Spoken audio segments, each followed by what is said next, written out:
kardiovaskular, teman-teman? Silakan ya, pasti ada nilainya ya. Kardiovaskular itu apa ya?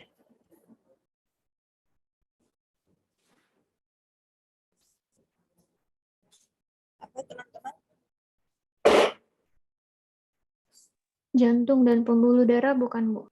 Kardio jantung, vaskular, pembuluh darah. Kardiovaskular adalah sistem yang terlibat dalam baik organ jantung maupun pembuluh darah. Ya, nah sekarang kita akan membahas tentang sistemnya itu sendiri. Ya,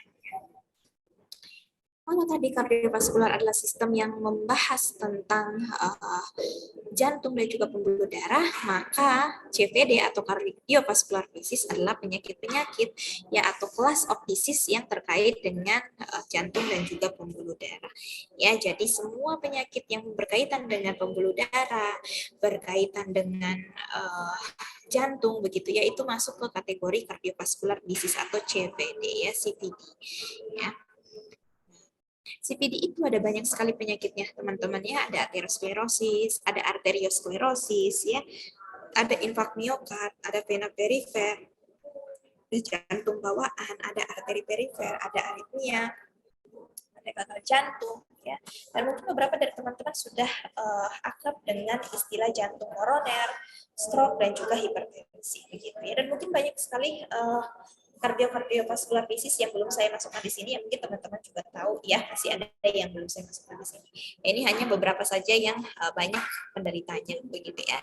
Nah, kita lihat ya, kalau misalnya jantung bawaan itu adalah suatu penyakit di mana ya biasanya ibu-ibu yang sedang hamil mengkonsumsi obat yang berbahaya, dalam hal ini adalah yang masuk kategori X pada kehamilan ya, yang biasanya dia adalah obat-obat hipertensi, tapi yang tidak diperbolehkan untuk ibu hamil dia konsumsi karena tidak pengetahuannya tidak ada, gitu, tidak paham, yaitu biasanya efek sampingnya adalah jantung bawaan. Jadi anaknya lahir dengan kondisi jantung yang fungsinya itu kurang baik atau kurang maksimal ya, sehingga harus diberikan terapi terus-menerus gitu.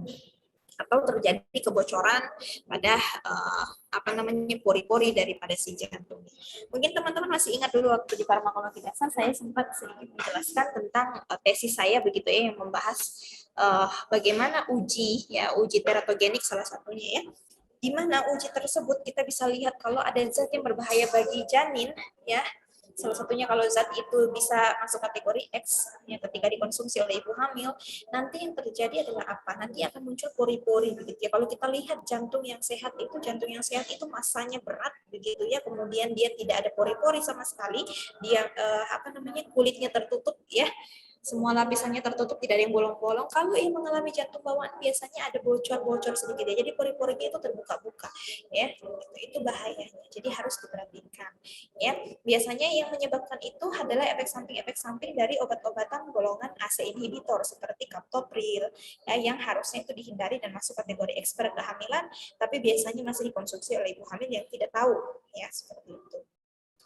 Kemudian ada banyak lagi penyakit begitu seperti aritmia. Aritmia itu apa teman-teman? Penyakit apa itu aritmia? Ada yang tahu aritmia itu apa? Gangguan irama jantung. Gangguan irama jantung seperti Bukan. Seperti apa? Detak jantung yang tidak normal, Bu, bisa terlalu cepat atau terlalu lambat. Ya, istilahnya adalah, kalau cepat atau lambat istilahnya adalah Takikardia lebih cepat, Bu. Oke, takikardi itu adalah denyut jantung yang lebih cepat, lawannya adalah bradikardi atau denyut jantung yang lebih lambat. Ya, jadi kalau misalnya ada irama jantung yang tidak jelas, tidak beraturan, itu kita sebut sebagai aritmia. Ya. Kemudian ada juga jantung koroner, ada juga stroke, dan juga yang paling besar sekali penderitanya di Indonesia bahkan di dunia itu kan adalah hipertensi. Ya, nah selain hipertensi teman-teman, kira-kira penyakit kardiovaskular apa yang teman-teman dekat atau kenal? Baik yang ada di sini atau yang tidak ada di sini. Coba. Selain hipertensi.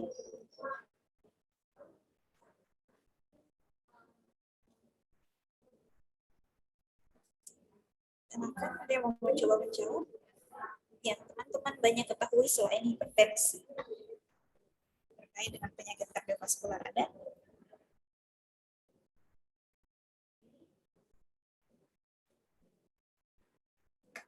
Ada teman-teman? Serangan jantung. Jantung. Oke, serangan jantung. Istilahnya apa itu? Serangan jantung istilahnya apa? Di sini mana yang saya tampilkan? Ada nggak? Anginopektoris. Ah, yang saya Infark. tampilkan. Miokard, Bu. Miokard. Ya. Kalau angina pectoris itu apa? Istilahnya. Angina pectoris.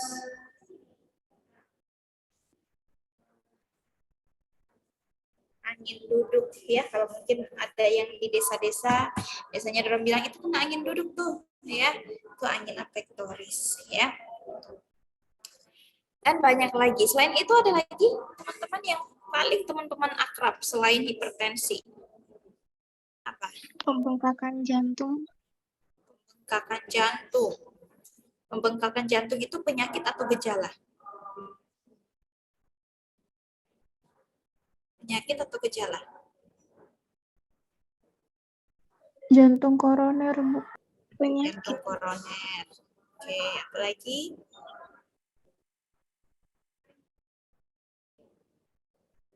Apa lagi?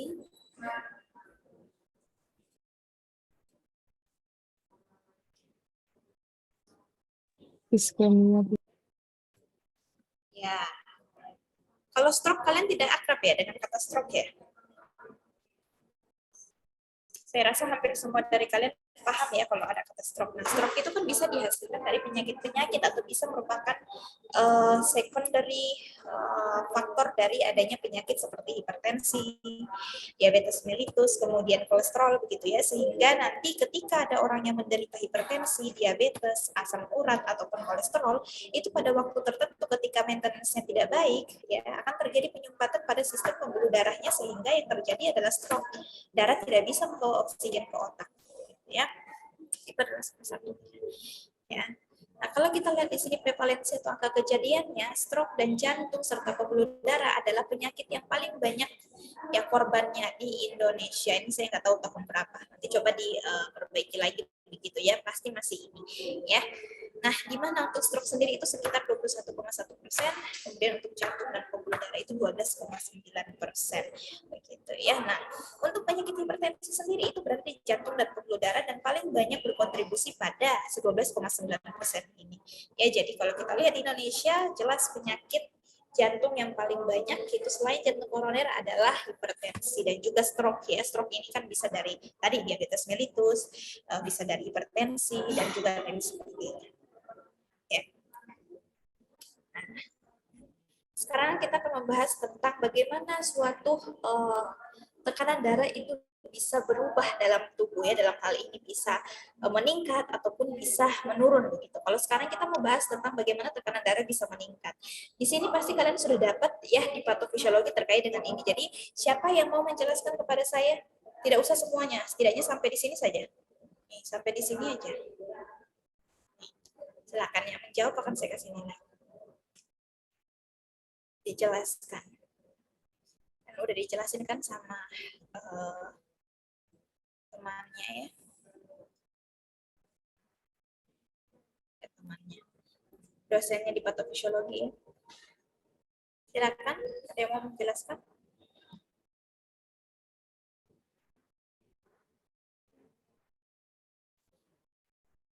Masa nggak ada yang menjelaskan? Silakan. Silakan mencoba menjelaskan. Ya, saya kasih waktu 5 menit. Silakan untuk menjelaskan. Bagaimana tekanan darah bisa terjadi? Tekanan darah tinggi bisa terjadi itu karena dipengaruhi oleh apa dan apa. Silakan ya.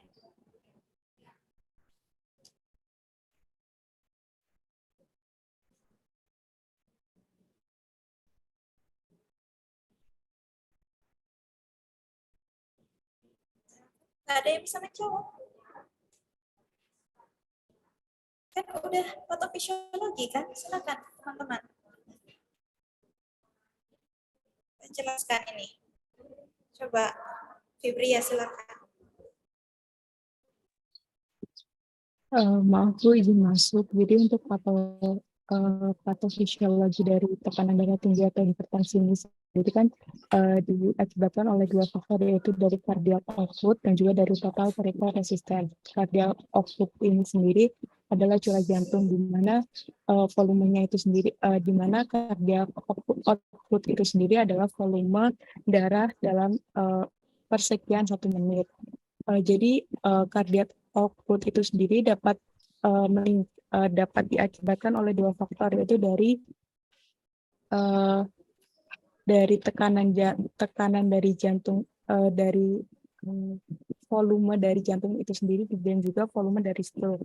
Nah, untuk tadi yang sudah kami pelajari itu ada dari peningkatan preload sama peningkatan dari kontraksinya, di mana hal itu sendiri distimulus oleh aktivitas dari parasimpatik atau sel parasimpatik, kemudian dari aktivitas dari parasimpatik dan epinefrin. Kemudian saraf tersebut juga dia akan menstimulus dari si perifer resistensi tersebut, di mana yang nantinya akan terjadi kontraksi dari fungsionalnya, yaitu yang pada gambar ini yaitu arterial radius, dan juga dari viscosity block atau dari kekentalan darahnya, di mana pada penderita yang mengalami tekanan darah tinggi itu dia kekentalannya meningkat, Bu. Jadi dia semakin meningkat kekentalan atau viskositasnya, maka akan berpengaruh juga kepada si tekanan darahnya itu, Bu. Mungkin cukup sekian, Bu. Ya, jadi kalau kita lihat ya, peningkatan tekanan darah itu bisa dipengaruhi oleh dua hal. Ya, bisa kita bilang sebagai terdapat dua jalur begitu ya. Ada jalur cardiac output ya, atau cardiac output itu adalah volume, di mana berapa sih volume si jantung ketika memompa darah dalam waktu menit begitu ya, jadi mili per menit begitu ya.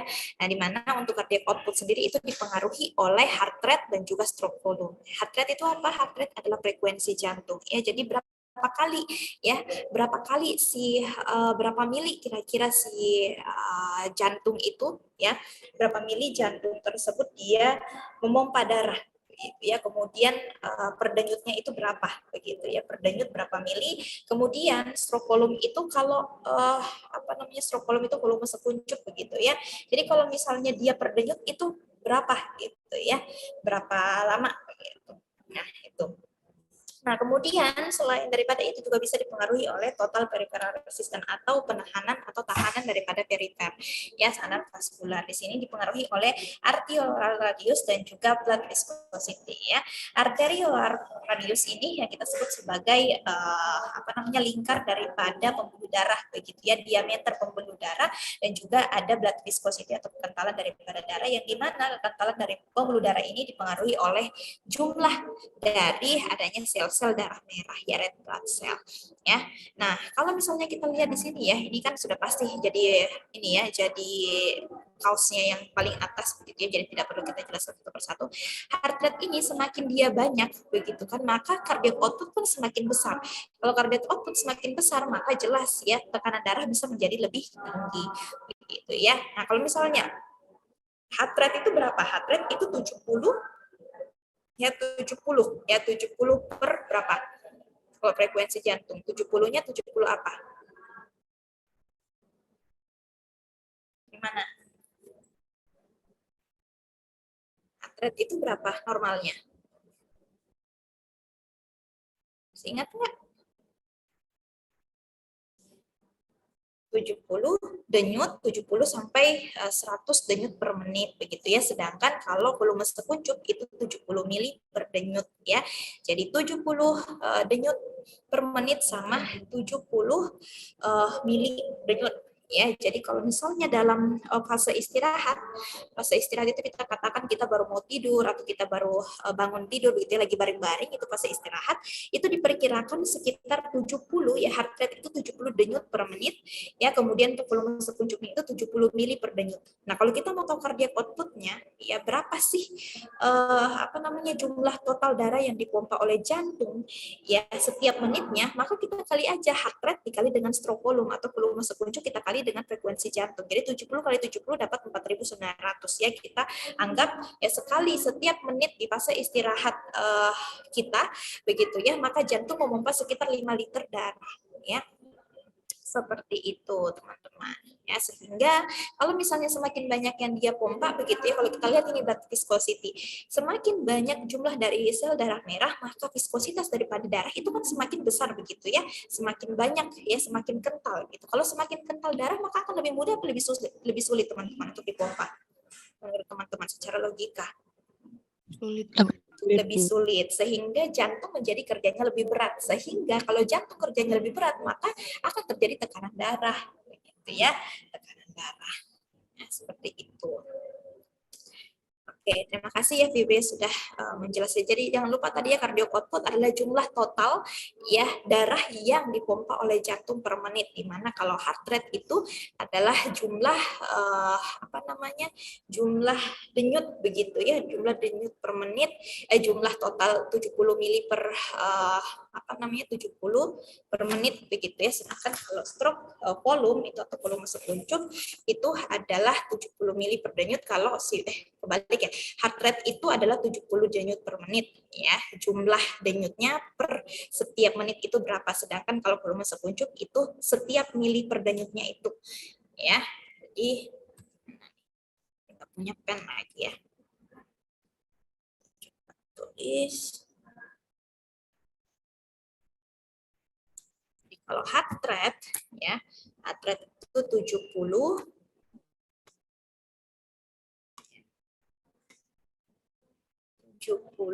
denyut ya, 70 denyut per menit. Sedangkan kalau stroke volume atau volume sekuncup itu 70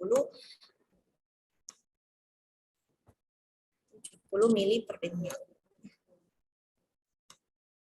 70 mili per denyut. Jadi nanti dikali aja. Jadi jumlah cardiac output adalah kalian ya, ada hasil perkalian dari heart rate plus ya dikali dengan stroke volume sehingga didapatkan 4,9 begitu ya. Kemudian masuk. Nah, dari salah satu ya kardiovaskular yang paling banyak berkontribusi yaitu adalah hipertensi. Apa itu hipertensi? Jadi hipertensi itu adalah kondisi di mana tekanan darah seseorang itu berada pada angka 130/80 mm hektogram atau lebih. Ya, biasa kita lihat ya angka atasnya itu adalah sistolik, angka bawahnya adalah diastolik begitu ya. Nah, kalian juga harus tahu bahwa setiap orang itu punya tekanan darah yang berbeda-beda. Artinya normalnya setiap orang itu berbeda. Ada yang normalnya 120/80, ada yang normalnya adalah 90, ya ada yang normalnya 100, ada yang normalnya 110. Jadi kalian harus tahu normalnya saya berapa. Jadi once kalian beraktivitas lebih begitu ya, kalian cek ya, ini biasanya berapa ya hasilnya? Oh ternyata hasilnya adalah 120. Saya biasanya adalah 110. Berarti terjadi peningkatan begitu ya. Atau juga bisa pada saat kalian mengukur tekanan darah. Jadi tekanan darah yang real itu adalah tekanan darah yang kita ukur pada saat fase istirahat. Tadi kalau masih ingat ya, fase istirahat itu adalah fase di mana kita sedang beristirahat, kita baru bangun tidur atau kita baru mau tidur atau lagi baring-baring, itu fase istirahat dan adalah fase terbaik untuk kita mengukur tekanan darah. Jadi kalau misalnya kita mengukur tekanan darah pada saat kita lagi stres, kita habis makan, ya kita habis lari-lari, kita habis jogging, habis olahraga, atau enggak kita habis ngangkat beban berat begitu ya, kayak seorang tukang atau buruh pabrik atau buruh apa begitu ya, itu jelas pasti tekanan darahnya bukan tekanan darah yang real begitu ya. Tekanan darah yang kita ukur pada saat itu jelas pasti lebih besar daripada yang seharusnya ya, apalagi kalau misalnya dia habis stres atau enggak habis olahraga. Orang yang habis olahraga itu karena aktivitasnya berat begitu ya, sehingga dia lebih besar ya tensinya atau tekanan darahnya jauh lebih besar, dan itu nggak bisa kita klaim sebagai hipertensi ya. Hipertensi itu diklaim berdasarkan hasil lab Nanti kita lihat apakah ada protein dalam urin, misalnya. Kemudian kita lihat juga faktor-faktor lainnya, ya, elektrogram misalnya, elektrokardiogram, dan juga kita cek juga tekanan darahnya. Jadi nggak cuma dari tekanan darah saja lantas kita mengklaim sebagai hipertensi. Ya, kemudian di sini ada angka sistolik dan diastolik yang akan muncul begitu. Nah, sistolik sama diastolik ini apa teman-teman? Masih ingat tidak? Sistolik sama diastolik. Sistolik itu tekanan darah saat jantungnya kontraksi, Bu. Kalau diastolik itu tekanan darah saat jantungnya relaksasi. Oke, sistol pada saat kontraksi, diastol saat relaksasi. Pertanyaannya, kita kalau pakai stetoskop gitu kan, kita kapan taunya dia kontraksi sama relaksasi? Ada nggak yang tahu? Kapan kita hitung dia sebagai kontraksi, kapan kita hitung dia sebagai relaksasi. Sedangkan kalau kita pakai stetoskop, kita hanya mendengar dan kita hanya melihat angka yang tertera pada jarum begitu kan. Nah, bagaimana cara kita tahu mana sistol, mana diastol? Kalau untuk sistolik itu denyut pertama bukan sih, Bu? Denyut pertama, oke. Kalau diastol? Di denyut terakhir. Denyut terakhir. Bagaimana cara kita tahu dia denyut terakhir? Yang pertama kita naikin dulu tuh denyut ininya, stetoskopnya. Terus di denyut pertama di angka berapa itu berarti dia sistoliknya. Terus kita turunin lagi pelan-pelan di denyut kedua kalinya itu berarti dia diastolik. Nanti belajar lagi ya. Tidak menjadi hal utama dalam farmasi ya untuk terkait dengan perhitungan tekanan darah karena kita bukan kapasitasnya di situ. Tapi kalau teman-teman mau belajar bisa diperbaiki lagi ya karena bunyi diastol itu kurang tepat rasanya kalau dibilang bunyi terakhir ya. Bisa teman-teman pelajari lagi. Nah, ini klasifikasinya menurut GNC. Sekarang itu GNC yang dipakai GNC 8 ya. Saya ini udah lama PPT-nya jadi saya belum perbarui. Kalau berdasarkan GNC 7 dan juga Dipiro ya, edisi 9 ya. Dipiro juga udah edisi berapa belas kalau nggak salah, nanti bisa dicari lagi yang baru ya. Sama ya. Ketika normal itu ketika dia di bawah 120 per 80. Di bawah ya, di bawah 120 dan di bawah 80. Kalau dia sudah masuk prehipertensi itu 120 sampai 139 per 80 sampai 89 ya. Kemudian stage satunya ya 140 atau kita sebut dengan hipertensi derajat 1 itu 140 sampai 159 per 90 sampai 99. Ya bisa dua-duanya atau bisa salah satunya saja, misalnya 140 per 80 gitu ya. Nah, berarti kan 140-nya sudah masuk ke derajat 1. Ya, stage 2 derajat 2 hipertensi itu sudah lebih dari 160 per 100 atau lebih dari 100 ya, ini hampir sama Dipiro sama GNC 7 ya. Nanti teman-teman harus lihat yang di GNC 8 karena GNC 8 udah lebih ketat lagi ya. Nah, kalau kita lihat menurut Kemenkes begitu ya, kalau menurut Kemenkes di sini optimalnya jantung itu ketika sistolnya itu di bawah daripada 120 dan diastolnya di bawah daripada 80. Jadi sebaiknya di bawah 120 per 80. Ya katakanlah 119 per 79 misalnya ya. Nah, normalnya itu tapi tetap dikatakan normal kalau 120 per 100 sampai 129 atau 80 sampai 84 milimeter hektogram ya. Normal tinggi, dia sebenarnya masih masuk normal tapi udah lumayan tinggi begitu ya. Nanti bisa dicek lagi apakah tingginya karena memang dia tensinya tinggi atau tensinya tinggi karena memang dipengaruhi oleh faktor pekerjaan fisik ya. Gitu. Di sini 130 sampai 139 per 84 sampai 89 begitu ya. Nah, kemudian ada derajat 1, derajat 2, derajat 3. Kalau derajat 3 tadi kan di sini nggak ada ya. Kalau di sini GNC sama Dipiro itu sampai derajat 2. Kalau derajat 3 di sini adalah lebih dari atau sama dengan 180 mm hektogram ya per 110 diastolnya. Ya, kemudian kalau hipertensi sistolik terisolasi itu 140 dan juga kurang dari 90 untuk diastolnya. Ya, jadi harus nanti kalian lihat saya ini masuknya di mana nih range-nya begitu ya. Kemudian ketika sudah dapat sudah dapat angkanya, kalian pikirkan lagi apakah ini real ataukah memang dipengaruhi oleh aktivitas fisik saya yang berat. Ya seperti kerjain laporan banyak pikiran meskipun fisiknya tidak bekerja banyak, kita cuma duduk-duduk doang di kasur sambil mikirin begitu ya. Itu juga akan mempengaruhi tekanan darah. Jadi stres itu bisa mempengaruhi tekanan darah, teman-teman ya. Ya harus hati-hati. Kemudian di sini kita lihat ya ada penggolongan atau klasifikasi daripada hipertensi itu terbagi menjadi primer dan juga sekunder begitu ya. Nah, kalau primer itu adalah sekitar 95% penyakit hipertensi yang ada di dunia itu karena pengaruh primer atau karena penyebab primer begitu ya. Apa itu penyebab primer? Penyebab primer adalah hipertensi yang tidak diketahui penyebab tunggalnya. Ya, contohnya seperti genetik, obesitas, kemudian resistensi insulin, stres, usia, dan gaya hidup. Ya, sedangkan kalau secondary itu berarti hipertensi yang terjadi karena penyebabnya diketahui, seperti ada orang yang kena gagal ginjal, kemudian dari gagal ginjal dia imbasnya ke pembuluh darah imbasnya ke tekanan darah sehingga terjadilah hipertensi, ya. Atau enggak karena dia punya gangguan pembuluh darah seperti pada gangguan arteriosklerosis ataupun vena perifer, ya, ataupun gangguan endokrin seperti adanya kelainan pada insulin, ya, seperti kita katakan misalnya orang diabetes, kemudian dia DM begitu ya, dia DM harus pakai insulin disuntikan di situ-situ terus ya, akhirnya terjadilah hipertrofi ya, atau enggak karena memang terlalu banyak kadar gula dalam darah yang dapat meningkatkan tekanan darah ya, sehingga juga bisa menjadi hipertensi, atau penggunaan obat-obatan tertentu ya, obat-obatan tertentu seperti NSAID ya, yang efek sampingnya bisa meningkatkan tekanan darah, itu juga bisa berpotensi sebagai alasan-alasan kenapa seseorang bisa menderita hipertensi. Ya, ada primer dan ada sekunder. Selain daripada itu, ya, hipertensi juga digolongkan, ada satu lagi namanya hipertensi gestasional, sama dengan diabetes. Ya, hipertensi gestasional adalah hipertensi yang hanya terjadi pada proses gestasi atau terjadi pada saat ibu sedang hamil. Ya, dikatakan gestasional kronik itu ketika hipertensi muncul sebelum umur kehamilan 20 minggu ya, jadi sebelum 4 bulan. Ya, sebelum 5 bulan.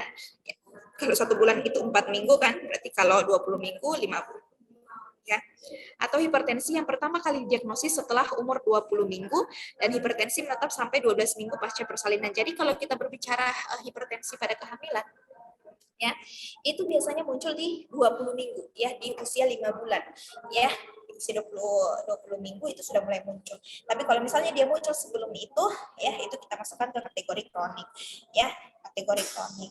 Nah, tetapi gestasional ini ya, hipertensi gestasional itu bisa bertahan sampai 12 minggu pasca persalinan, atau sekitar berapa itu 12 minggu?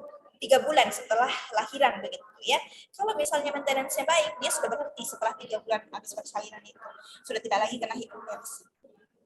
Tapi ketika misalnya dia berlebihan begitu ya, dia tidak di-maintenance dengan baik, makan sembarangan begitu ya, kemudian stresnya banyak, biasanya kan orang habis lahiran itu stresnya tinggi begitu, tidak di-maintenance, tidak ada support system dari keluarga ataupun pasangan begitu ya, sehingga pada akhirnya dia bisa melanjutkan ya, dia akan memiliki hipertensi itu seumur hidupnya, padahal tadi sebenarnya hipertensi gestasional itu bisa berhenti saat dia sudah lahiran begitu ya. Kemudian ada hipertensi preeklamsia ya. Preeklamsia itu adalah hipertensi yang muncul setelah 20 minggu kehamilan yang ditandai dengan adanya protein dalam urin. Ya, biasanya cuma pusing-pusing saja. Tapi kalau misalnya ya tidak diatasi dengan baik, tidak langsung minum obat hipertensi ya, bisa bahaya karena dia bisa kena namanya eklamsia ya. Eklamsia itu apa? Eklamsia itu preeklamsia ya, hipertensi yang muncul setelah 20 minggu yang disertai dengan adanya protein dalam urin yang juga disertai dengan adanya kejang-kejang sampai koma. Jadi sampai nggak bisa gerak sama sekali. Ya, itu adalah eklamsia. Nah, ini adalah faktor-faktor resiko terjadinya hipertensi ya. Ada usia, kemudian ada genetik, kemudian ada garam dan lemak jenuh yang terlalu banyak konsumsinya, ada obesitas, ya merokok, kemudian stres, dan juga minum alkohol ya, yang merupakan beberapa faktor pemicu daripada munculnya hipertensi. Ya. Nah, kalau gejalanya di sini ada yang pusing, ada gugup atau bingung, ada blindness, ya, ada pegal-pegal, ada nafas pendek, ada telinga berdengung, ada muka kemerahan, ya, bisa juga sesak nafas, mual dan muntah, juga pendarahan hidung. Tapi yang paling sering mungkin pusing ya. Jadi kalau misalnya tiba-tiba orang itu punya hipertensi, terus tiba-tiba dia aktivitasnya berat begitu ya, habis makan, lagi ada tetangga akikahan terus makan daging kambing ya, atau habis Idul Adha ya makan gulai kambing, terus tiba-tiba di bagian tengkuk belakang ya, agak kepala bagian belakang dekat tengkuk ya, dekat leher belakang itu tiba-tiba sakit banget, nyeri bagaimana, terus jadi kram-kram semuanya, itu hati-hati, itu biasanya hipertensi dan juga kolesterol ya. Cuma memang agak sulit dibedakan mana apakah yang kamu ini hipertensi atau kolesterol ya, seperti itu. Nah, ini juga saya yakin pasti sudah dijelaskan di patofisiologi, ya.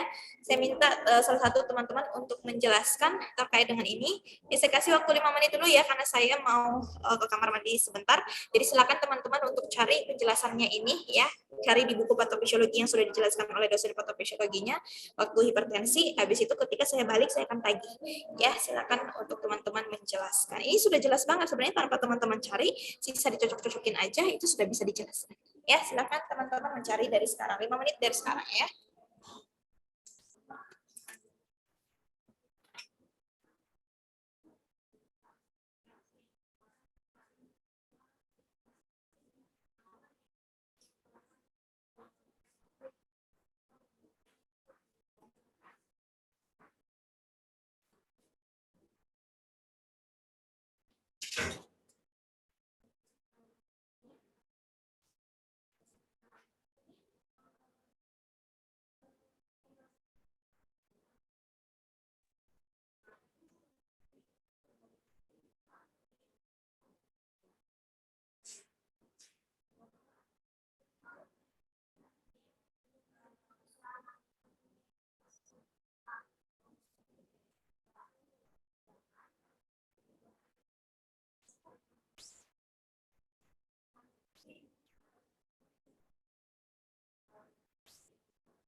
Silakan teman-teman yang sudah siap.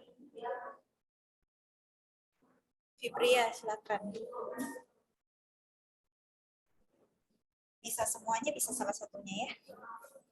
Silakan. Maksudnya, jadi dari tabel ini kan kita kita tahu bahwa tekanan darah itu dapat diukur dari cardiac output atau curah jantung tadi, dan juga dikalikan dengan si peripheral resisten. Itu adalah suatu tekanan darah normal. Nah, namun untuk patofisiologi dari hipertensi ini sendiri, yaitu di mana terjadi peningkatan dari cardio outputnya itu sendiri dan atau peningkatan dari si peripheral resisten, di mana bisa terjadi peningkatan dari cardio output saja ataupun juga terjadi peningkatan dari peripheral resistensinya juga. Kemudian untuk mungkin saya menjelaskan yang cardio outputnya saja, Bu. Jadi untuk yang cardiac outputnya itu sendiri kan peningkatan dari curah jantungnya, di mana terjadi peningkatan dari preload. Preload ini ada dua faktornya, yaitu dari peningkatan dari volume darahnya dan juga ada konstriksi dari venusnya. Untuk peningkatan dari volume darah itu sendiri kan ada dua penyebabnya juga, seperti excess sodium intake atau pengambilan atau pengonsumsian berlebih dari si sodium atau natriumnya, di mana ginjal tersebut juga mengalami resistensi dari natrium, di mana semakin banyak kadar natrium di dalam darah, kan natrium itu dia mengikat cairan-cairan di dalam darah, sehingga darahnya itu dia menjadi kental. Kemudian dia saling berkorelasi satu sama lain dengan beberapa faktor seperti stres yang tadi, di mana kan kalau stres itu merupakan salah satu aktivitas berlebih dari si saraf simpatis yang nantinya akan mengakibatkan dari kontriksi dari venus dan juga akan meningkatkan dari kontraksi itu sendiri dan akan berkolerasi dengan si resistensi peripheral. Mungkin cukup. Baik. Terima kasih Bibria. Yang lain ada yang mau coba lagi selain Bibria? Bisa semuanya atau bisa juga dari misalnya faktor risiko seperti obesitas, ya, mutasi genetik, kemudian dari stres, kemudian daripada peningkatan dari konsumsi natrium begitu ya. Silakan.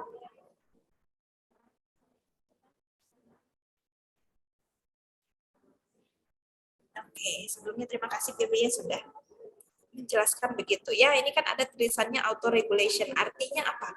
Ya, artinya regulasinya berlangsung terus-menerus tergantung yang mana yang muncul ya, begitu. Kemudian kita lihat blood pressure, di sini ada tekanan darah. Tekanan darah itu ya tadi ya, cardiac outputnya itu kan meliputi heart rate sama apa?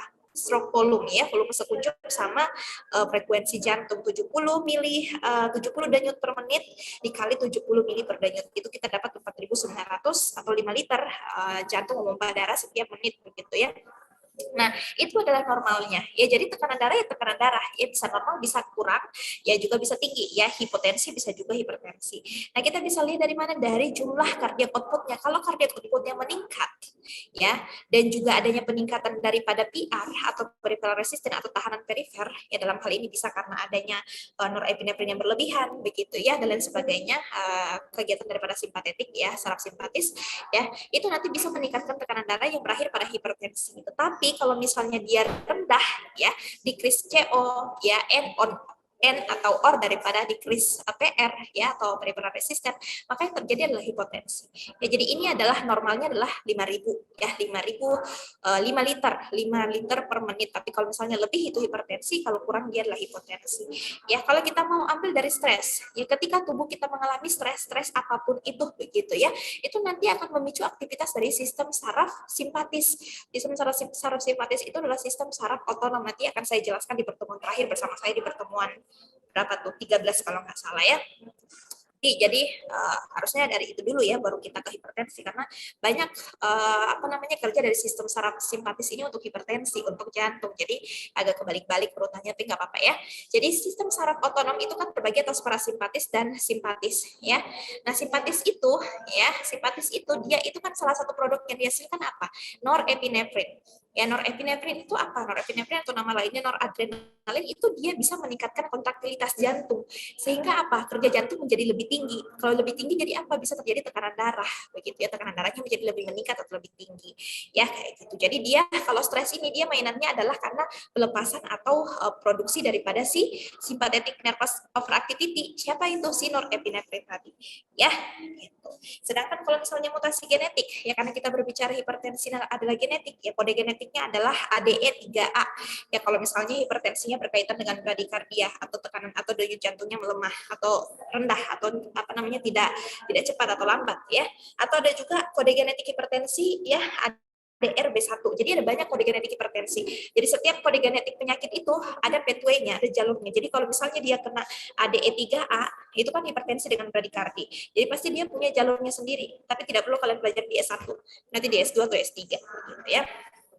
Nah, misalnya ada mutasi genetik, kemudian kalau mutasi genetik terjadi, ya kode genetik yang tadi tidak ada kode itu tiba-tiba ada ADE3A, misalnya ya, AD3A, ya maka nanti terjadi perubahan-perubahan pada struktur membran sel yang berakhir pada apa? Bisa terjadi kontriksi, ya. Kontriksi itu apa? Penyempitan. Penyempitan apa? Penyempitan pembuluh darah, sehingga terjadinya apa? Tekanan darah meningkat, ya kerja jantung berat, begitu, ya. Atau pada orang yang obesitas misalnya dia terkena diabetes tipe 1 atau tipe 2 yang dia membutuhkan insulin ya. Disuntikan terus insulin sampai akhirnya terjadi hipertrofi yang nanti akan meningkatkan daripada peripheral resisten atau tahanan perifer dengan mekanismenya yang panjang ya. Tidak sederhana yang ini. Atau bagaimana dengan peningkatan natrium atau garam dalam tubuh ya. Air ketika berlebihan pun bisa bahaya, bisa menyebabkan hipertensi, bukan cuma garam ya. Jadi ketika garam sama natrium itu dia normally kan dikeluarkan melalui urin ya. Normalnya ginjal akan membuat H2O dan natrium saling berikatan dan saling dikeluarkan ginjal melalui urin. Tetapi ketika ada suatu zat tertentu yang diproduksi oleh tubuh ya, katakanlah adalah aldosteron ya, atau adanya angiotensin 2, itu nanti akan membuat apa? Membuat si natrium dan air itu keriten dalam darah. Apa itu keriten? Ketahan. Ya, dia nggak bisa dikeluarkan melalui urin, dia tertahan. Kalau sudah tertahan, kenapa? Ya kalau dia tertahan kan dia mengendap dalam darah kan. Kalau air dan natrium ini yang jumlahnya luar biasa banyak itu tertahan dalam darah, otomatis dalam pembuluh darah tidak hanya darah, tapi ada natrium dan juga air. Terus kenapa kalau banyak? Berarti kan volume darah jadi banyak. Volume darah jadi banyak, ya tadinya misalnya 1.000 kok tiba-tiba jadi 5.000, kan banyak sekali gara-gara air sama urin yang tadi keluar dia masuk kembali ke dalam darah. Kalau misalnya volume darah sudah meningkat, apa yang terjadi? Tekanan darah meningkat, ya volumenya banyak, jadi yang ditekan juga banyak, tekanan darahnya meningkat. Kalau tekanan darahnya meningkat yang terjadi apa? Hipertensi, ya seperti itu. Jadi semuanya berkontribusi pada hipertensi tergantung jalurnya yang mana, ya gitu teman-teman. Terima kasih tadi Febri sudah menjelaskan. Ya, nah kalau kita mau breakdown lagi ke hipertensinya saja, di sini kita bisa lihat dari renin. Jadi ya di ginjal kita itu ada namanya suatu zat, suatu enzim ya atau suatu zat ya katakanlah namanya prorenin. Ya ini kan renin, namanya prorenin. Ya, prorenin itu adalah semacam prekursor renin. Jadi zat yang nanti akan dibentuk menjadi renin. Ya, nah si prorenin ini ya. Si prorenin ini dia akan diubah menjadi renin ya di ginjal dengan cara atau dibantu dengan beberapa enzim ya. Ada enzim katepsin G, ada enzim kalirekin, kemudian ada enzim elastin dan lain sebagainya ya. Kemudian ketika sudah terbentuk renin ya, nanti di hati ya renin ini dikeluarkan oleh dikeluarkan oleh bagian namanya juxtaglomerulus di ginjal gitu ya. Ginjal akan memproduksi si renin, di mana renin ini diproduksi dari prorenin yang dibantu oleh si elastin dan lain sebagainya tadi, sehingga renin terbentuk ya. Kalau renin udah terbentuk, hati ya organ hati kita akan memproduksi yang namanya angiotensinogen. Angiotensinogen bersifat tidak aktif, non aktif sifatnya, sehingga untuk membuat dia aktif renin ya. Nah, renin akan mengkonvert si angiotensinogen menjadi angiotensin 1. Ya, angiotensin 1. Angiotensin 1 akan dikonvert lagi menjadi angiotensin 2 oleh suatu enzim yang bernama ACE. Angiotensin converting enzyme di sini.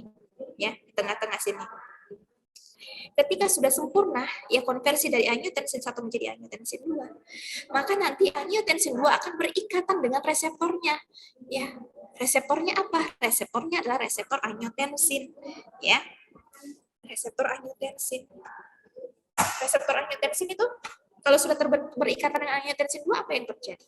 Yang terjadi adalah vasokonstriksi dan keluarnya hormon aldosteron. Terjadi mekanisme vasokonstriksi, kemudian tubuh akan memproduksi atau mensekresi hormon aldosteron. Terus kalau sudah vasokonstriksi, kenapa? Kalau sudah vasokonstriksi, maka terjadi tekanan darah pada arteri. Tekanan darah arteri meningkat, retensi garam dan air meningkat, volume darah meningkat, tekanan darah meningkat, hipertensi. Ya, begitu pula dengan aldosteron. Aldosteron ketika sudah diproduksi, ya, aldosteron ini diproduksi sehingga dia keluar, ya dia ada dalam tubuh. Ya, tadinya dia misalnya di dalam sel, begitu ya, dia diproduksi. Ketika dia diproduksi, yang terjadi adalah dia bisa menyebabkan vasokonstriksi dan bisa meningkatkan retensi daripada garam dan air. Sehingganya garam dan air yang harusnya keluar melalui urin itu ditahan sama aldosteron, dimasukin lagi itu ke darah, ya, sehingga terjadi peningkatan volume darah, ya, akibatnya tekanan darah meningkat, terjadilah hipertensi. Jadilah hipertensi. Makanya nanti kalau kalian mau mengembangkan obat, kalian bisa pilih, saya obatnya mau saya kembangkan di daerah mana, ya. Oh, daerah renin kah, sehingga renin tidak akan dirubah menjadi angiotensinogen. Oh, angiotensinogen, saya cari obatnya yang bisa merubah, yang akan membuat dia tidak bisa berubah menjadi angiotensin 1 dan sebagainya, ya. Sehingga adalah obat beta blocker, ACE inhibitor, tadi ini ACE, ya. ACE itu adalah angiotensin converting enzyme yang merubah angiotensin 1 menjadi angiotensin 2, ya. Karena adanya ACE inhibitor, maka si angiotensin 1 tidak akan menjadi angiotensin 2. Otomatis kalau tidak ada angiotensin 2 kan tidak bisa ngapa-ngapain. Angiotensin 1 kan tidak bisa ngapa-ngapain, ya. Dia nggak bisa ngapa-ngapain, ya, karena yang bisa ngapa-ngapain angiotensin 2. Angiotensin 2 kalau sudah terbentuk pun dia harus berikatan dengan reseptornya. Kalau sudah berikatan baru tuh muncul mekanismenya. Kalau tidak berikatan juga tidak bisa, makanya ada obat yang dia menghambat di reseptornya. Meskipun angiotensin ini ada, dia tidak bisa berikatan dengan reseptornya, ya. Ada juga yang ya udah kalau dia bisa berikatan dengan reseptornya, saya hambat aja aldosteron, ya. Jadi aldosteron tidak akan ada, karena aldosteron ini sangat baik sekali dalam mempertahankan, ya, garam dan air dalam darah, ya, dan sebagainya. Di sini kita lihat terapi non farmakologi. Jadi kalau misalnya hipertensi, ya, nggak cuma hipertensi, semua penyakit itu diterapi tidak hanya farmakologi saja, tetapi non farmakologi. Misalnya penurunan bobot badan, ya, penurunan konsumsi alkohol. Yang tadinya suka minum alkohol, tolonglah, ya, bukan apa ya, kalau bukan diturunin lagi, kalau bisa nggak usah minum, ya. Kemudian mengikuti pola diet tipe DASH, ya, itu Dietary Approaches to Stop Hypertension, itu ada bukunya, silakan dicari, ya. Kemudian bisa dengan modifikasi gaya hidup seperti aktivitas fisik, ditingkatkan olahraga, jogging, begitu, ya, atau pengurangan konsumsi garam, jadi garamnya dikurangin, ya, minum garam, makan garamnya dikurangin, atau enggak bisa diganti dengan garam yang tidak mengandung natrium, katakanlah seperti, kan banyak ya, ada Solosa lah, ada apa lagi tuh, ada garam Himalaya yang saya nggak tahu itu apa, begitu, teman-teman bisa cari sendiri, ya. Nah, penurunan bobot badan, saya sempat bilang kemarin di diabetes mellitus kan, kalian itu harus tahu BMI-nya kalian berapa. Mungkin kalian sudah coba kemarin BMI kalkulator, sudah dicek? Tinggi badan dibagi berat badan sudah dicek? Ya, nanti bisa dicek ya di BMI kalkulator, cek aja di Google BMI kalkulator, masukin tinggi badan kalian sama berat badan kalian, nanti muncul angkanya berapa. Ya, nah misalnya orang ini adalah orang obesitas. Ya, orang obesitas. Jadi urutannya itu sangat kurus, lumayan kurus, normal, ya. Kemudian normal atau ideal, kemudian overweight, kemudian obesitas kelas 1, obesitas kelas 2, dan saya lupa lagi terakhirnya apa, begitu ya. Nah, harusnya kan kita normal, begitu ya. Jadi kalau misalnya ada orang hipertensi yang obesitas, katakanlah, ya, dia harus menurunkan berat badannya. Berat badannya berapa dulu? Berat badannya tadi 85, berat badannya 160, ya. Coba kita cari di BMI, ya. Teman-teman bisa sambil cari, ya, buka BMI sekarang ya, untuk dimasukin kalian dapatnya apa, normalkah, idealkah, atau severe thin, atau obesitas, ya. Nah, misal kita di sini, saya ambil usianya 25 tahun, dia adalah seorang laki-laki, berat badannya katakanlah 160 atau 170 lah, atau 165 lah, dengan berat badan 80 misalnya, ya. Nah, di sini dikatakan bahwa dia BMI-nya 29,4, berarti dia overweight, kan? Overweight. Nah, untuk menurunkan berat badan, untuk bisa ke normal, dia butuh berapa? Kalau tinggi badan kan kita nggak bisa ngapa-ngapain, Ya, tinggi badan ya udah segitu begitu. Yang satu-satunya bisa kita apa-apain adalah berat badan. Jadi berat badannya tadi 80, coba kita turunin jadi 75. Bisa nggak dia jadi normal? Masih overweight. Kita turunin lagi jadi 70, ya. Masih overweight. Kita turunin lagi jadi 68, ya. Masih normal, ya udah normal ya. Jadi BMI-nya 25, dia udah normal. Jadi tadi berat badannya adalah berapa tadi? 80 ya. 80. Sekarang untuk bisa normal, dia itu butuh berat badannya 68. Jadi berapa itu? 12 kilo ya. 12 kilo, teman-teman. Dia butuh turunin berat badannya 12 kilo. Ya. Nah, berarti bagaimana caranya saya menurunkan 12 kilo? Nah, coba cari. Ya, kalau tadi dia dengan berat badan 80 kilo, ya berapa kilokalori tiap hari yang dia butuhkan? Misalnya 5.000 atau 3.000 kilokalori, gitu ya. Berarti kalau misalnya dia butuh berat badan 68, berapa kilokalori yang dia butuhkan setiap hari? Misalnya, yang dia butuhkan adalah 1.700, ya. Ya udah dari 1.700 setiap hari, terserah saya mau makan apa, yang penting jumlah kalori yang saya dapatkan setiap hari adalah 1.700. Jadi mau saya makan steak kayak, mau saya mau makan pisang kayak, mau saya mau makan pepaya kayak, mau saya mau makan daging kambing, mau saya makan apa, yang penting dalam satu hari itu kilokalori yang saya dapatkan adalah 1.700, ya gitu. Jadi biasanya orang sih variasi, kalau dalam nutrisi klinis itu kita namanya ada variasi menu. Jadi misalnya pagi saya makan tongkol, jangan siang makan tongkol, siangnya makan udang, atau siang atau malamnya makan ini. Tapi kalau secara berbicara tentang fakta, ya mana orang sempat memasak beda-beda gitu kan. Makan pagi misalnya, katakanlah makan pagi goreng tongkol di sambal, ya udah sampai malam makan itu aja. Gitu. Normalnya kan kayak gitu. Ya tapi kalau misalnya kita mau berbicara sehat, ya harus divariasi ya, dan untuk mencapai kilokalori tersebut. Jadi caranya menurunkan berat badan adalah dengan cara ya kita harus sesuai dengan jumlah kalori yang dibutuhkan. Jadi bukan berarti nggak makan ya. Makanya itu orang-orang kalau bilang diet itu nggak makan, salah. Diet itu makan sampai dapat ya berat badan yang dia mau, dengan cara diasupilah jumlah kalori jumlah kilokalori yang dia butuhkan setiap hari. Tadi dengan berat badan 80 kilo dia butuh 3.000 kilokalori per hari. Maka untuk 68 kilo dia butuh 1.700 per hari kilokalori. Nah, silakan bagaimana caranya dapat 1.700? Silakan kalian cari. Ya, saya hari ini makan tongkol pakai nasi, pakai sayur kangkung. Nanti siang saya ganti sayur kangkungnya pakai sayur kates. Saya pakai pisang goreng, saya pakai jus semangka, saya pakai ini. Coba dihitung. Ya, kalau ternyata lebih, coba kalian kurangi. Apa yang perlu kalian kurangi? Tadi jus semangkanya jadi setengah gelas saja. Nah, gitu. Ya, jadi kalian akal-akalinnya di situ. Ya. Terus cara lihat kilokalorinya di mana, Bu? Bisa kalian lihat di Fat Secret, ya. Fat Secret namanya. Cari aja di Google, ya. Dan lain sebagainya, ya. Nah, kalau kita lihat nih ya, penurunan berat badan sampai 10 kg, ya. Itu kira-kira yang bisa kita bisa turun, ya. Tekanan darahnya itu 5 sampai 20 mg, ya, milimeter hektogram, ya. Lumayan tinggi sekali ya. Kalau kita bisa turunin sampai 10 kilo, bisa 20 milimeter hektogram, Bu, mmHg. Ya, kalau tadi misalnya dia 140, dia turun 20 jadi 120, normal. Kan? Selesai. Hanya gara-gara perkara dia turunin berat badan aja selesai. Ya, kayak gitu. Kalau tetangga saya itu dia makan dia ganti karbohidratnya menjadi kentang. Diganti menjadi bengkoang apa sih? Talas ya, talasnya direbus gitu.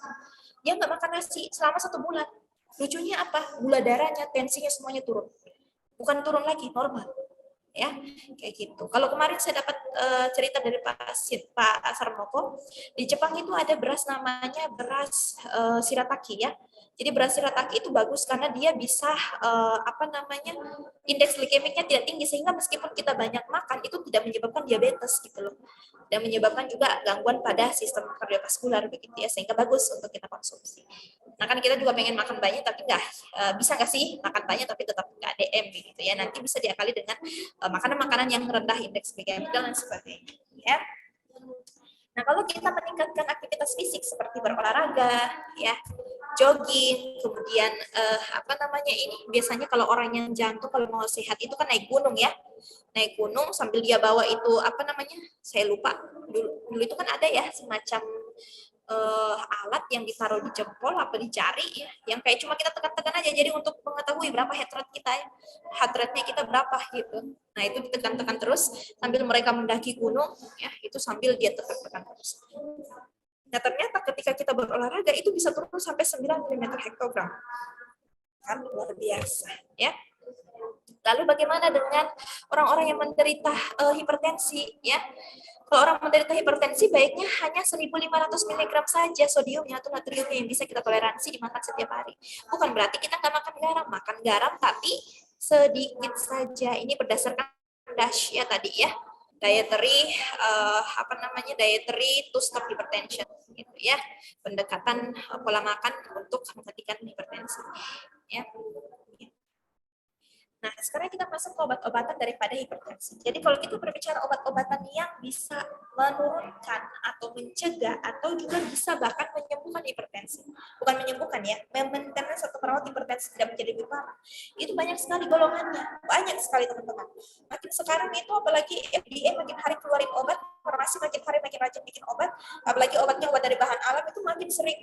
Makin banyak golongan-golongannya ya. Ini ada beberapa yang saya rangkum, ya ini berdasarkan mekanisme kerjanya.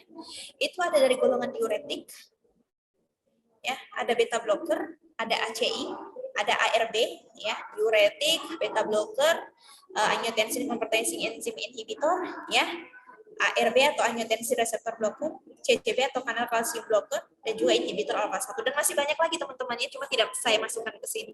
Kalau kalian baca buku yang terbaru, mungkin di Piro, ya di Piro terbaru begitu ya, itu mungkin sudah banyak sekali golongan-golongannya. Ya. Sampai kita aja mau hafal itu kayaknya nggak mampu otaknya, ya saking banyak. Ya, nah kenapa dulu itu ya? Jadi lini pertama itu bisa diuretik, bisa ACI, ya bisa diuretik, bisa ACI. Kenapa bisa diuretik? Apa itu diuretik teman-teman? Tahu nggak? Tahu nggak diuretik itu apa teman-teman? Diuretik. Udah belajar belum ya? Penyakit ginjal. Meningkatkan volume urin. Oke, betul. Meningkatkan volume urin. Jadi diuretik adalah agen atau suatu zat atau suatu obat yang ditujukan untuk meningkatkan volume urin yang dikeluarkan. Memperlancar atau meningkatkan proses urinasi. Jadi urin yang dikeluarkan itu semakin banyak. Menguntungkan nggak untuk orang yang hipertensi, teman-teman?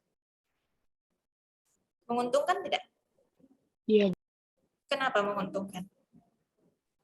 karena makin yang keluar sehingga salah satunya yang tadi sodiumnya terus beberapa kandungan di dalamnya juga semakin berkurang di dalam aliran. Oke, yang paling utama adalah natrium sama air tadi kan ketahan tuh, nggak bisa keluar melalui urin begitu kan. Dengan adanya diuretik mau nggak mau dia harus keluar, sehingga itu sangat menguntungkan untuk penderita hipertensi, sehingga tidak tambah volume darahnya ya, volume darahnya tidak diperbanyak oleh natrium dan air, makanya kita butuh diuretik. Diuretik ada banyak lagi golongannya, ada diuretik loop atau kita sebut sebagai diuretik kuat, ada furosemid ya. Diuretik apalagi diuretik tiasid seperti HCT atau hidroklorotiasid. Kemudian ada hemat kalium seperti triamteren, amiodaron, kemudian apalagi spironolakton, ya. Terus ada golongan apa lagi? Ada golongan diuretik osmosis seperti manitol. Terus golongan apa lagi yang belum saya sebutkan? Diuretik apa lagi? Diuretik loop atau kuat, apalagi hidroklorotiasid atau tiasid, osmosis, terus hemat kalium, terus apa lagi? Ada satu lagi kalau nggak salah. Diuretik. Diuretik apa lagi? Satu.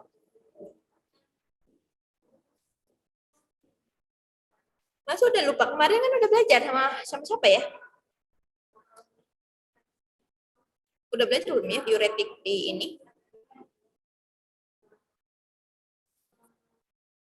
Ayo, golongannya apa satu lagi?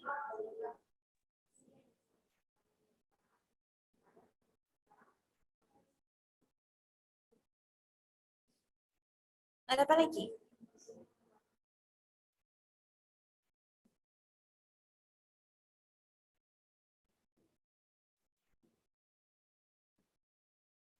Satu lagi.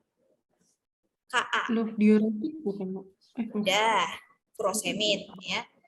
Karbonik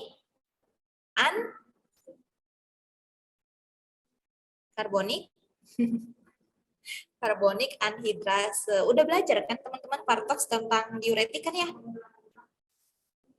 Udah belum? Cuma 4, Bu, kemarin Pak Sarmoko. Apa aja tuh? diuretik, tiazid, diuretik, terus mannitol yang osmotik sama yang hemat kalium. Oke, karbonik anhidrasa enggak diajarin. Karbonik Dicatat nanti anhidrasa. aja. Ada ya, mit tuh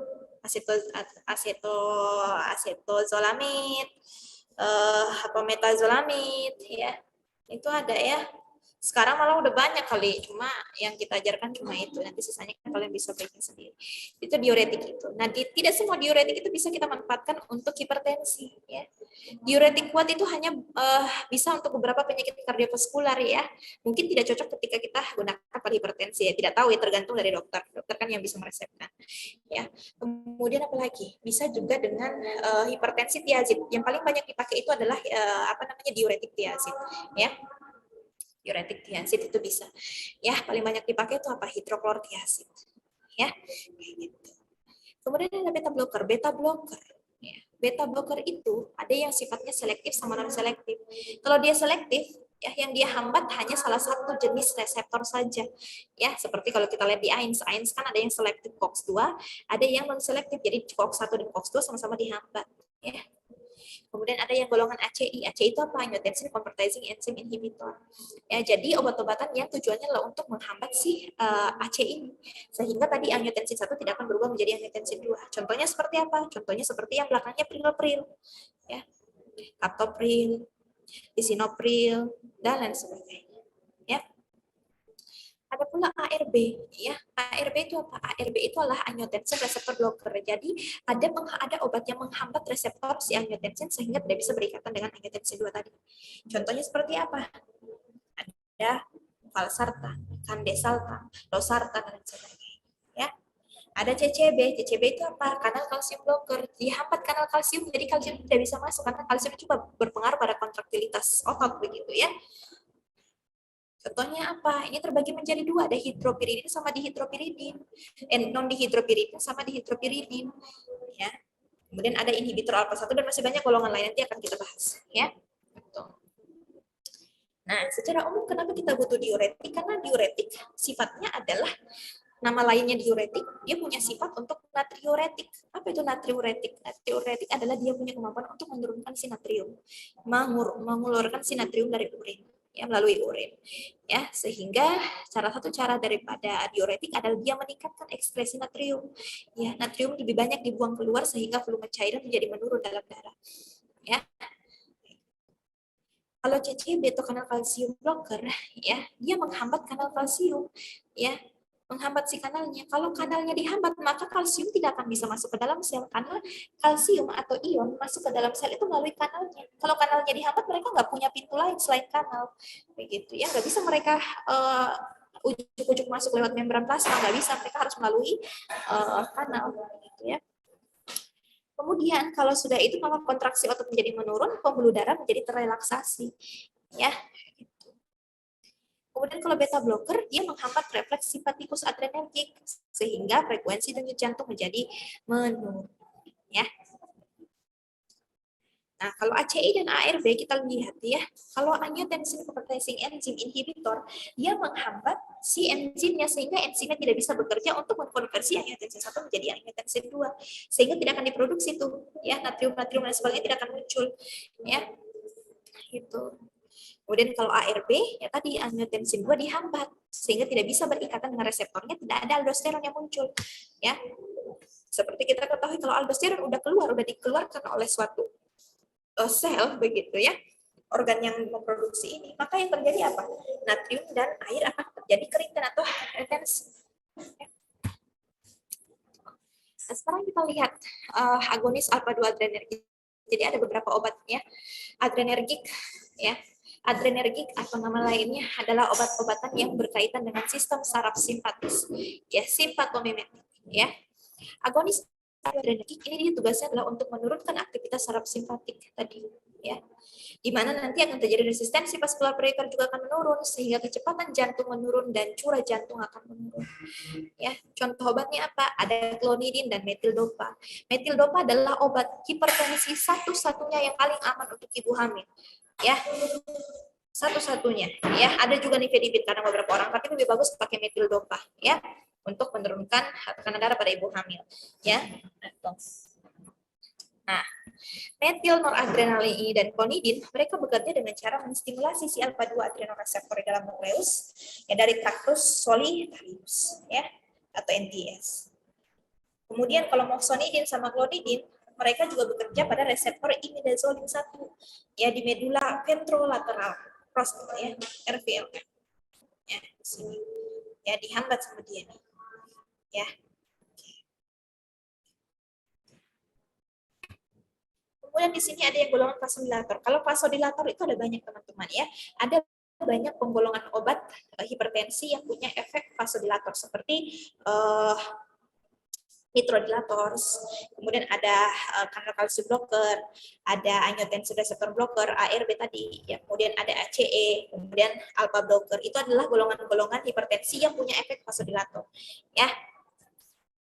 Nah, mekanisme aksinya adalah menghambat influx ion K2+ ke dalam sel jantung dan otot polos arteri sehingga afterload-nya menjadi menurun dan tekanan darah juga jadi menurun, ya. Dimana kalau kita ketahui normally kalsium itu ngapain ke tubuh kita? Ya kalsium itu kalau ada dalam tubuh maka dia akan ngapain? Dia akan meningkatkan kontraksi dan tonus vaskular. Ya. Kalau adanya inhibitor daripada kalsium ini maka vasodilatasi vaskular akan menurun begitu ya, akan terjadi vasodilatasi vaskular ya, di mana resistensi vaskularnya menjadi menurun dan kecepatan dan kekuatan jantung menurun sehingga kebutuhan O2 menjadi menurun juga. Contoh obatnya ada 2, CCB ini ya. Ada dihidropiridin, di mana dia bekerja pada arteri, contohnya seperti yang pin ya, amlodipin, nifedipin, dan sebagainya. Ada juga non-dihidropiridin yang dia mempengaruhi sistem konduksi jantung. Jadi kalau dihidropiridin dia bekerja pada pembuluh darah arteri.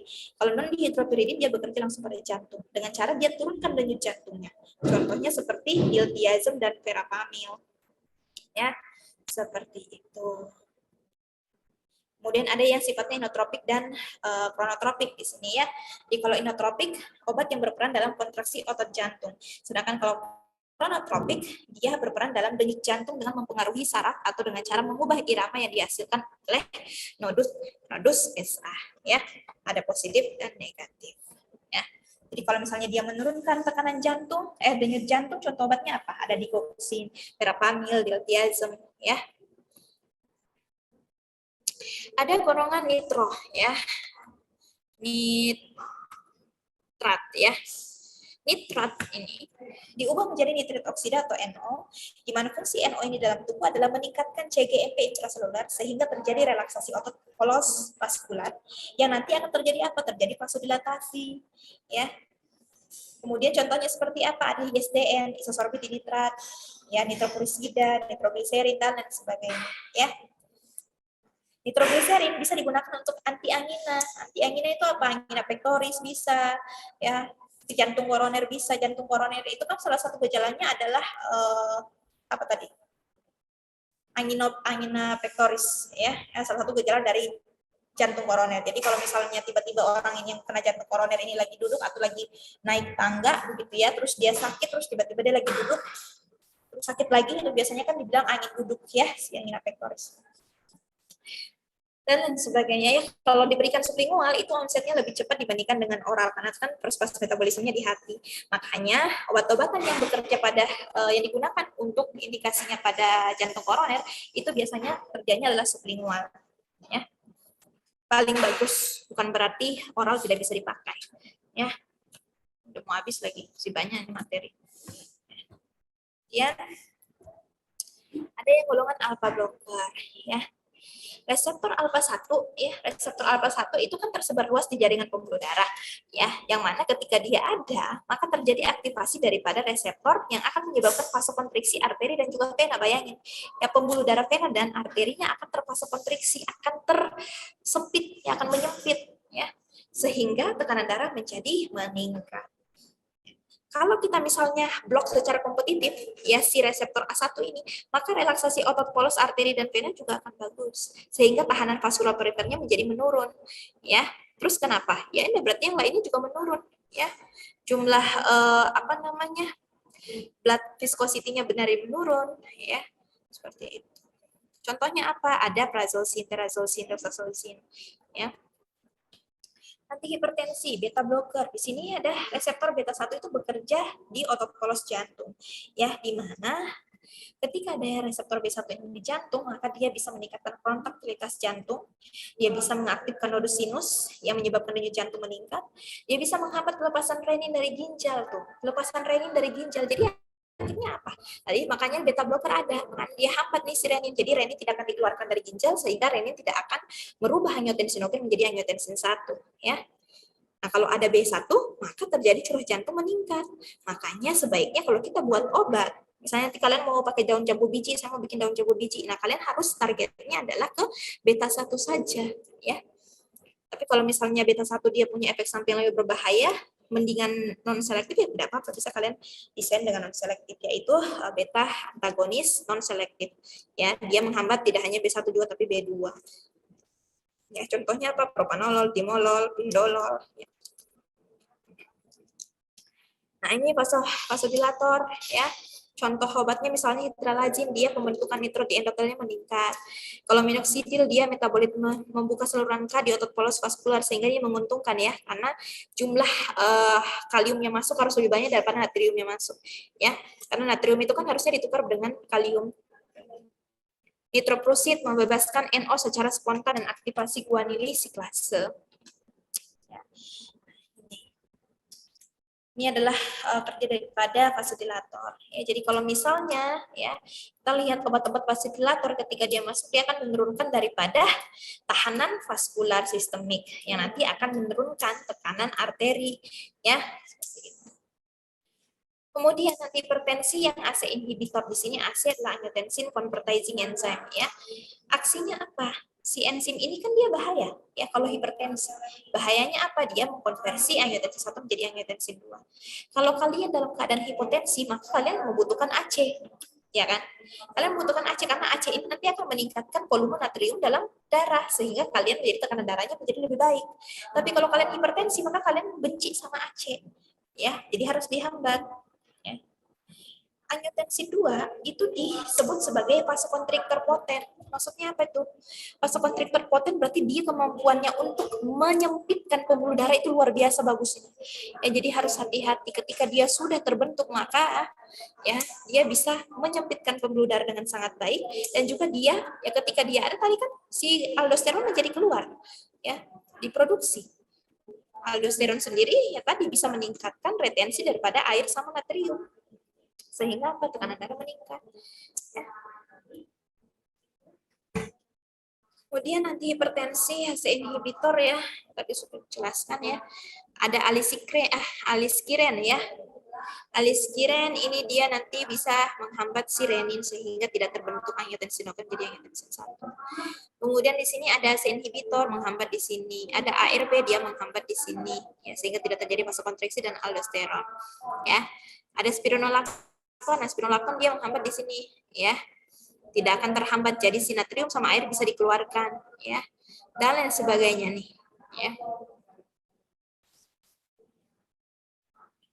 Nah, kalau ACE inhibitor kekurangannya adalah efek sampingnya batuk kering. Makanya kalau kalian misalnya punya teman pasien hipertensi, kemudian dia lagi batuk kering dan dikasih ACE inhibitor, maka tidak baik. Harusnya dia dikasih golongan yang satunya, yaitu tidak menyebabkan batuk. Dalam hal ini adalah golongan ARB atau angiotensin reseptor blocker seperti kandesartan, losartan, ya, valsartan, begitu ya. Karena dia tidak menyebabkan atau efek sampingnya tidak menyebabkan batuk kering. Karena kalau ACE inhibitor itu efek sampingnya batuk kering. Ya. Angiotensin reseptor antagonis, ya. ARB ini contohnya ada kandesartan, losartan, ya, irbesartan. Dia mekanisme kerjanya dengan vasodilatasi sehingga ekskresi garam dan air di ginjal meningkat, volume plasma menurun. Ya. Kemudian mana lagi nih? Ya, obat yang meningkatkan kontraksi sel otot jantung. Ada glikosida jantung. Glikosida jantung ini menghambat pompa natrium, kalium atepase sehingga konsentrasi kalsium di intraseluler meningkat sehingga kontraksi otot jantung juga meningkat. Yang kemudian ada juga obat-obat golongan simpatomimetik. Mimetik itu artinya merangsang. Jadi simpato adalah suatu zat yang merangsang aktivitas daripada sistem saraf simpatis, ya. Dalam hal ini seperti epinefrin, ya, adrenalin, ya. Aktivitas saraf adrenergik menjadi meningkat, ya. Gitu. Nah, banyak sekali obat-obatan kita yang punya mekanisme sebagai glikosida jantung, yaitu dalam hal ini adalah digoxin, ya. Digoxin ini kan diperoleh dari digitalis purpure, ya. Digitalis purpure yang kemudian diisolasi, sudah dibentuk dalam sintesis sehingga tidak lagi disebut sebagai bahan alam meskipun awalnya dia diambil dari bahan alam, ya. Nah, si glikosida jantung ini dia paling bagus untuk penyakit gagal jantung, ya. Penyakit gagal jantung. Ada pula obat dobutamin, ya, ada pula obat dopamin yang digunakan untuk obat gagal jantung, ya. Di mana kedua obat di atas diberikan secara intravena. Ya, ada juga obat-obat gagal jantung, ya, di sini. Contohnya seperti kalau misalnya pendekatannya adalah meningkatkan kontraktilitas sel otot jantung, itu bisa pakai glikosida jantung sama dobutamin. Tapi kalau pendekatannya adalah untuk menurunkan beban kerja jantung, yaitu bisa pakai nitrat, ACE inhibitor, dan ARB, ya. Kalau untuk mengatur kelebihan cairan dalam plasma darah, itu bisa menggunakan diuretik, ya. Nah, kalau angina pectoris, ya, di sini kekurangan O2 dan penurunan atau tidak adanya aliran darah ke miokardium yang disebabkan oleh penyempitan atau terhalangnya arteri koroner sehingga tidak terjadi keseimbangan antara kebutuhan dan pasokan darah ke otot jantung, ya. Gitu. Nah, ini ada beberapa obat yang digunakan pada angina, ya. Ada beta blocker, ya. Kemudian ada ada mana nih? Ada kalsium kanal blocker, ada nitrat, ada antiplatelet, ya, karena kalau orang hipertensi atau punya masalah jantung biasanya akan diresepkan bersamaan dengan aspirin biasanya, ya, aspirin dengan dosis rendah yaitu 81 mg. Tujuannya apa? Tujuannya untuk menghindari terjadinya stroke, ya. Dan lain sebagainya. Ini adalah terapi farmakologi pada pasien komplikasi penyakit, ya. Misalnya orang tersebut punya penyakit hipertensi plus diabetes, maka indikasi apa? Indikasi bisa diuretik, beta blocker, ACI, ARB, sama CCB. Kalau dia punya gangguan pada ginjal kronis, bisa dikasih ACI dan ARB. Ya, kalau dia punya untuk mencegah kekambuhan daripada si stroke, bisa menggunakan diuretik sama ACI. Ya. Nah, ini ada beberapa interaksi obat. Kalau misalnya kita minum obat diuretik dengan obat hipertensi, maka sebaiknya dikombinasi dengan obat ACI, ACI, beta blocker, sama CCB. Kenapa? Karena ketika mereka dikombinasi, maka diuretik akan meningkatkan efek si obat-obat ini sebagai hipertensi. Ya, nah, gitu. Dan lain sebagainya. Ya, ini bisa dibaca, ya. Udah habis waktunya.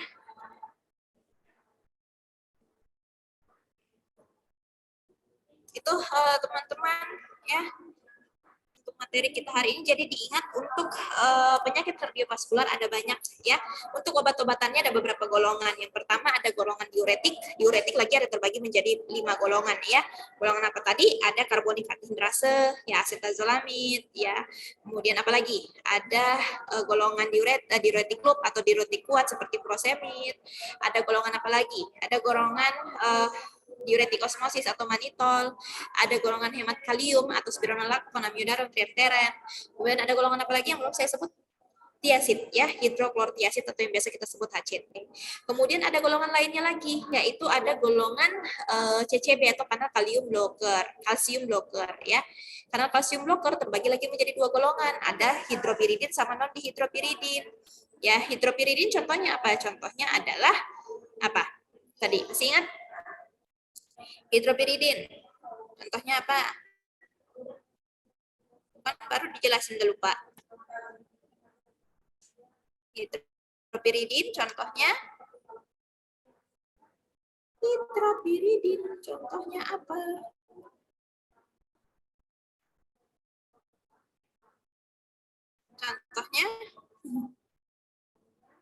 Contohnya adalah yang pin-pin belakangnya itu loh. Amlodipin, ya, Bu. Amlodipin, nifedipin, ya. Nah, kalau yang non dihidropiridin yang diltiazem, verapamil, ya. Terus apa lagi? Ada beta blocker. Ada beta blocker yang dia selektif sama B1, ada yang dia tidak selektif. Jadi dia menghambat B1 dan B2. Ya. Kemudian ada apa lagi? Ada alpha, ya, alpha 1 adrenergik. Ya. Ada lagi apa? Ada golongan ACI, ya, AC inhibitor, contohnya captopril. Ya. Terus apa lagi? Ada ARB. ARB itu contohnya kandesartan, losartan, dan sebagainya. Ya. Ada golongan glikosida jantung, ya. Ada yang sifatnya ya tadi glikosida jantung seperti dikoksin, ya. Atau ada yang bekerja secara simpatomimetik, yaitu merangsang aktivitas simpatis, ya. Ya, jadi harus dihafalkan semuanya. Baik, teman-teman, itu saja pertemuan kita pada siang hari ini. Ya, dicatat baik-baik dan teman-teman jangan lupa untuk siapa ya, Gania ya, untuk mengirimkan ke saya plus yang di-share sama Pak Sarmoko itu ya. Jadi jangan lupa untuk diisi. Itu teman-teman untuk pertemuan kita hari ini. Pertemuan Senin depan masih ada ya. Jadi Senin depan itu pertemuan kardiovaskular lanjutan dengan darah. Nanti setelah Lebaran kita lanjut lagi, nanti cari waktu karena tanggal 1 Mei itu kan libur lagi, banyak banget liburnya ya. 1 Mei itu hari buruh, kita juga libur, jadi nanti tolong Gania cari waktu di luar hari itu ya. Terima kasih teman-teman, kita cukupkan sampai di sini, sampai jumpa. Assalamualaikum warahmatullahi wabarakatuh dan selamat siang.